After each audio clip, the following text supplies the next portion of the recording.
Iran আর Israel একটা সময় এই দুটি দেশ ছিল একে অপরের ঘনিষ্ঠ বন্ধু। এমনকি ইরান ছিল দ্বিতীয় মুসলিম দেশ যারা ইসরায়েলকে স্বীকৃতি দিয়েছিল। আসসালামু আলাইকুম, কেমন আছেন সবাই? আশা করি সবাই ভালো আছেন। আজকে আমরা একটা খুবই ইন্টারেস্টিং টপিক নিয়ে আলোচনা করব। ইরান আর ইসরায়েল একটা সময় এই দুটি দেশ ছিল একে অপরের ঘনিষ্ঠ বন্ধু। এমনকি ইরান ছিল দ্বিতীয় মুসলিম দেশ যারা ইসরায়েলকে স্বীকৃতি দিয়েছিল, কিন্তু এখন তারা একে অপরের চরম শত্রু। কিন্তু কিভাবে এটা কি ঘটলো এই দুই দেশের মধ্যে? আজ আমরা এই পুরো ইতিহাস জানবো। তাহলে চলুন শুরু করি। ইরান আর ইসরায়েলের বন্ধুত্বের শুরুটা নিয়ে আমরা শুরু করি। প্রথমে একটু ইতিহাসের দিকে যাই। 1948 সাল। ইসরায়েল তখন মাত্র একটি রাষ্ট্র হিসাবে প্রতিষ্ঠিত হয়েছিল। ফিলিস্তিনের ভূমিতে ইহুদি রাষ্ট্র হিসাবে ইসরায়েলের জন্ম হয়, কিন্তু এই সময়ে বেশিরভাগ মুসলিম দেশ ইসরায়েলকে স্বীকৃতি দেয়নি। তারা এর বিরোধিতা করেছিল, কিন্তু ব্যতিক্রম ছিল ইরান। তুরস্কের পরে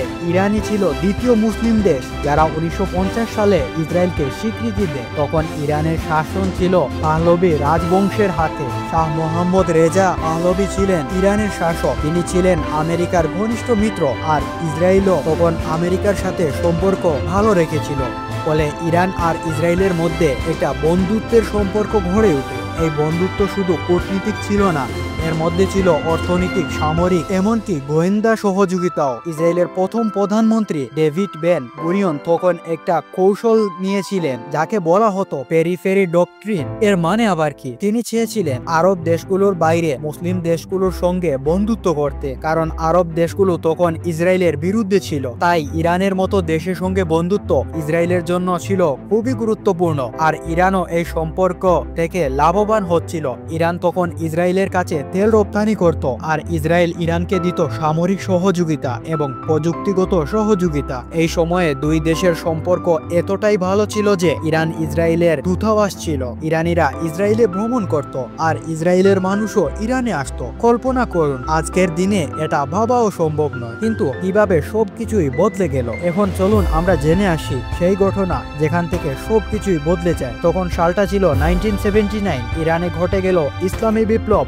শাহ মোহাম্মদ রেজা পাহলভি ক্ষমতা থেকে সরে যান, আর ক্ষমতায় আসেন আয়াতুল্লাহ খুমাইনি। এই বিপ্লব ইরানের ইতিহাসে একটা বড় টার্নিং পয়েন্ট। এরপর থেকে ইরান আর আগের মতো ইরান ছিল না। নতুন ইরানি সরকার আমেরিকা আর ইসরায়েলকে তাদের শত্রু হিসাবে দেখতে শুরু করে। আয়াতুল্লাহ খুমাইনি ইসরায়েলকে বলতেন ইহুদিবাদী শাসক। তিনি ইসরায়েলকে মুসলিম বিশ্বের শত্রু আর আমেরিকার পুতুল হিসাবে দেখতেন। ফলে ইরান ইসরায়েলের সঙ্গে সব ধরনের সম্পর্ক ছিন্ন করে। ইরানে ইসরায়েলের দূতাবাস বন্ধ হয়ে যায়। এমনকি ইরান ঘোষণা করে যে ইসরায়েলি পাসপোর্ট আর গ্রহণযোগ্য নয়। শুধু সম্পর্ক ছিন্ন করেই ইরান থামেনি, তারা ফিলিস্তিনের প্রতি সমর্থন জানাতে শুরু করে। আয়াতুল্লাহ খুমাইনি বলেছিলেন ফিলিস্তিনের মাটি মুসলিমদের। ইসরায়েলকে তিনি অবৈধ রাষ্ট্র বলে ঘোষণা করেন, আর এখান থেকেই শুরু হয় ইরান আর ইসরায়েলের শত্রুতার নতুন অধ্যায়। চলুন এখন আসি সেই সময়ের কথায় যখন ইরান আর ইসরায়েলের মধ্যে শুরু হয় একটা ছায়াযুদ্ধ।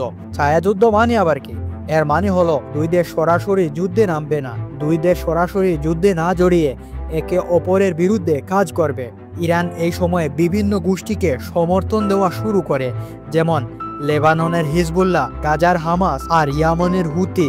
এই গোষ্ঠীগুলো ইরানের কাছ থেকে টাকা, অস্ত্র আর প্রশিক্ষণ পেত, আর এই গোষ্ঠীগুলো ইসরায়েলের বিরুদ্ধে লড়াই করত। অন্যদিকে ইসরায়েলও চুপ করে বসে থাকেনি। তারা ইরানের পারমাণবিক কর্মসূচির বিরুদ্ধে কাজ শুরু করে। ইসরায়েল মনে করত ইরান যদি পারমাণবিক অস্ত্র বানাতে শুরু করে তাহলে তা ইসরায়েলের অস্তিত্বের জন্য হুমকি হবে। তাই তারা ইরানের ভিতরে গোপন অভিযান চালায়, ইরানের পারমাণবিক বৈজ্ঞানিকদের হত্যা করে, সাইবার আক্রমণ, এমনকি ইরানের পারমাণবিক অস্ত্রের বিরুদ্ধে বিস্ফোরণের ঘটনাও ঘটায়। ইরান দাবি করত এইসবের পিছনে ইসরায়েলের গোয়েন্দা সংস্থা মেসাদের হাত রয়েছে। এই ছায়াযুদ্ধ সিরিয়ার গৃহযুদ্ধের সময় আরও তীব্র হয়। সিরিয়ায় ইরান হিজবুল্লাহ আর অন্যান্য মিলিশিয়াদের সমর্থন দিচ্ছিল, আর ইসরায়েল সিরিয়ায় ইরানের ঘাঁটিগুলোতে হামলা চালাতো। এই সময় দুই দেশের মধ্যে সরাসরি সংঘাত না হলেও পরোক্ষভাবে তারা একে অপরের বিরুদ্ধে লড়াই চালিয়েছিল। এখন আসি সবচেয়ে বড় ইস্যুর কথায়, ইরানের পারমাণবিক কর্মসূচি। ইরান দাবি করে তাদের পারমাণবিক কর্মসূচি শক্তিশালী, তারা এটি বিদ্যুৎ উৎপাদনের জন্য ব্যবহার করতে চায়। কিন্তু ইসরায়েল আর আমেরিকার দাবি তারা এটি মানতে চায় না। তারা বলে ইরান গোপনে পারমাণবিক অস্ত্র তৈরি করছে। 2015 সালে ইরান আর বিশ্বের বড় শক্তিগুলোর মধ্যে একটা পারমাণবিক চুক্তি হয়। এই চুক্তির নাম ছিল JCPOA। এর মাধ্যমে ইরান তার পারমাণবিক কর্মসূচি সীমিত করতে রাজি হয়। বিনিময়ে তার উপর থেকে সমস্ত নিষেধাজ্ঞা তুলে নেওয়া হয়। কিন্তু 2018 সালে আমেরিকার প্রেসিডেন্ট ডোনাল্ড ট্রাম্প এই চুক্তি থেকে বেরিয়ে যান। ফলে ইরান আবার তাদের পারমাণবিক কর্মসূচি চালাতে শুরু করে। এতে ইসরায়েল আরও উত্তেজিত হয়। ইরানের পারমাণবিক স্থাপনায় বারবার হামলার ঘটনা ঘটে। এখন আসি আমরা সাময়িক সময়ের কথায়। 2024 আর 2025 সালে ইরান এবং ইসরায়েলের শত্রুতা আরও বেশি বেড়ে যায় এবং এই ঘটনাগুলো আমরা সবাই জানি, তাই এগুলো নিয়ে আলোচনা করতে চাই না। এখন প্রশ্ন হলো, এই সংঘাতের সঙ্গে বাংলাদেশের সম্পর্ক কি? আমরা একটা মুসলিম দেশ, ফিলিস্তিন ইস্যু আমাদের কাছে খুবই গুরুত্বপূর্ণ। বাংলাদেশ সবসময় ফিলিস্তিনের পক্ষে কথা বলেছে আর ইরানও ফিলিস্তিনের সমর্থন করে।